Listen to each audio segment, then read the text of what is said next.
Y bueno, con mucha alegría aquí en Tribuna Abierta hemos observado que otros canales, otros medios de comunicación se han sumado a una iniciativa que nació aquí, la de ir a preguntarle a los jóvenes qué recuerdan del terror en el Perú. Muchos han llevado las fotografías de Abimael Guzmán, Pollay y otros personajes hoy presos por graves delitos. Pues bien, esto está generando, y me alegra también, un movimiento para incluir en la educación peruana pues contenidos que tengan relación con una guerra que fue la que ha matado probablemente a más peruanos en nuestra historia y de la cual se dice poco. Como enseñamos el viernes en un libro de texto para cuarto de media para la educación privada, hay apenas 1,5 páginas sobre esta materia y la verdad es que poca información.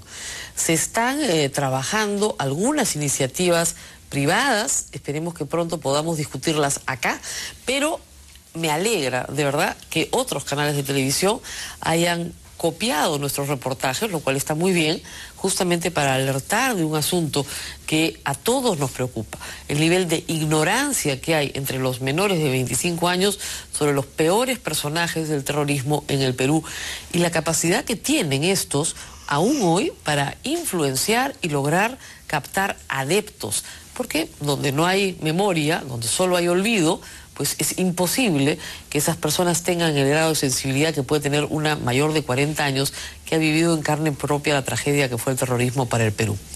Hoy sabemos que la Fiscalía está investigando a Movadef por presunta falsificación de firmas. Es evidente que hay personas que han sido engañadas, que no sabían de qué se trata el Movadef y que han firmado pensando que era una organización de izquierda o un movimiento que tenía otros fines. Otras señalan que no son sus firmas las que incluyen los patrocinadores de esta iniciativa. En todo caso, esto va a estar sujeto a investigación muy rigurosa. Y también el Jurado Nacional de Elecciones comunica que va a contar con quórum legal para resolver el caso Movadef. Dice el jurado que no es verdad que el pleno de este organismo se encuentre en su totalidad haciendo uso de las vacaciones. Eso no es verdad. Pero que en el momento de resolver esta materia, que hay hasta el plazo, en fin, hay un plazo del registro de organizaciones políticas, ellos van a estar en pleno para resolverlo. Así que tranquilos todos, no se alteren que el pulso está parejo. Mientras tanto, vamos ahora sí con la nota de Daniel Llovera. Mucha atención. ¿De dónde sale este movimiento para la amnistía? ¿La amnistía de quién? ¿De quiénes? ¿Por qué? ¿Cómo se les ocurrió? Recuerden ustedes que los terroristas en el Perú, siendo fundamentalistas y fanáticos, pueden repetir durante décadas las mismas consignas. Daniel nos explica de dónde salieron. Adelante.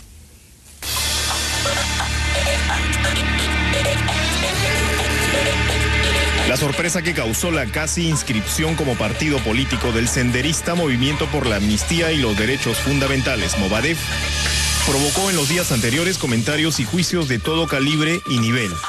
El análisis más curioso fue el que provino de las filas fujimoristas, que el crecimiento del Movadef era obra y gracia de la Comisión de la Verdad y Reconciliación. Se desconoce la lógica de tal afirmación. Lo que sí es cierto es que el informe final de la Comisión de la Verdad indica con claridad que Sendero Luminoso fue el principal perpetrador de crímenes y violaciones de los derechos humanos entre los años 80 y 90. Sin embargo, los sectores que culpan a la CBR no tienen en cuenta que el que realmente hizo tratos con Abimael Guzmán y su cúpula de Sendero Luminoso fue el propio gobierno de Alberto Fujimori, poco tiempo después de la captura del máximo líder del grupo terrorista. Sobre el caso se ha escrito y hablado ya, pero hoy este programa da a conocer detalles reveladores contados por los propios cabecillas senderistas sobre las negociaciones entre Abimael Guzmán, que podrían echar luces sobre las razones y el contexto en que surgió la idea del acuerdo de paz y la reconciliación nacional y quienes alentaron estas banderas. Los extractos de testimonios que presentamos a continuación son los mismos que entregaron a la Comisión de la Verdad las dirigentes terroristas Marta Huatay, Victoria Trujillo, Laura Zambrano, Elena Iparraguirre y Margie Clavo Peralta. Como se recuerda, Abimael Guzmán fue capturado el 12 de septiembre de 1992 con parte importante de la dirigencia central de Sendero Luminoso. Pocos días después de ese hecho fue capturada Marta Huatay, la responsable de los llamados abogados democráticos. En agosto del 2002, Huatay le envió un extenso escrito a la CBR desde su celda del penal de Aucayama en Huaral. La terrorista escribió entonces que con la detención de Guzmán, el objetivo de sus planes de tomar el poder ya no podía concretarse porque ya no había dirección política y en consecuencia su guerra debía terminar. Así razonaba el presidente Gonzalo, decía Huatay. En 1993 remitió 2 cartas al presidente de la República, Alberto Fujimori, porque él es quien dirigía el Estado peruano en ese tiempo, solicitándole conversaciones que lleven a un acuerdo de paz de cuya aplicación termine la guerra popular. También indicaba que a resultas de esta petición se desarrolló una ronda de conversaciones. De una parte el presidente Gonzalo y la profesora Elena Iparraguirre, por el Partido Comunista Sendero Luminoso, y por la otra parte el Estado peruano, con el interlocutor que el gobierno nombró. El 10 de octubre del 2002, Laura Zambrano Padilla agregó ante la Comisión de la Verdad que los prisioneros políticos de guerra de Sendero cerramos filas y asumimos con plena convicción la gran voz de orden del presidente Gonzalo por un acuerdo de paz y para sentar las bases para el segundo Congreso. Semanas después de lo que dijo Zambrano, en una entrevista sostenida con un representante de la CBR, Marta Huatay ofreció más detalles aún. Narró que Guzmán le envió 2 cartas a Alberto Fujimori proponiendo el inicio de las conversaciones. Y a raíz de este hecho, vinieron, se refería al penal de mujeres de Chorrillos, compañeras que fueron seleccionadas para explicar lo que estaba pasando y que había que bregar por un acuerdo de paz para que termine la guerra. Pero no le hicimos caso, dice. Pensamos que era una patraña del gobierno. La pregunta es, ¿quién permitió ese traslado de prisioneras y cómo fue eso posible?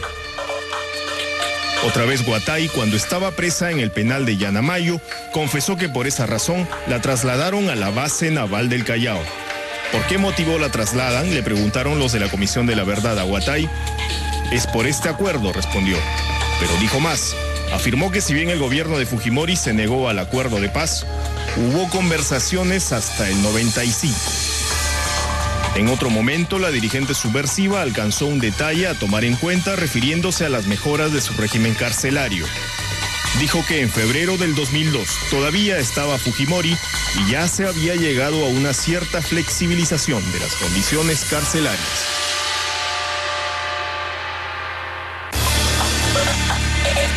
¿Por qué no se llegó a un acuerdo de paz? La versión que dio Margie Clavo Peralta el 11 de octubre del año 2002 es que los que estaban afuera nos opusimos a esa decisión del presidente Gonzalo. Nos opusimos a ese llamado imputando que era una patraña del SIN y porque el gobierno había optado al final por una opción militar. Señaló además que la ronda de negociaciones entre Sendero y el gobierno se desarrolló entre los años 1993, 1994 y 1995.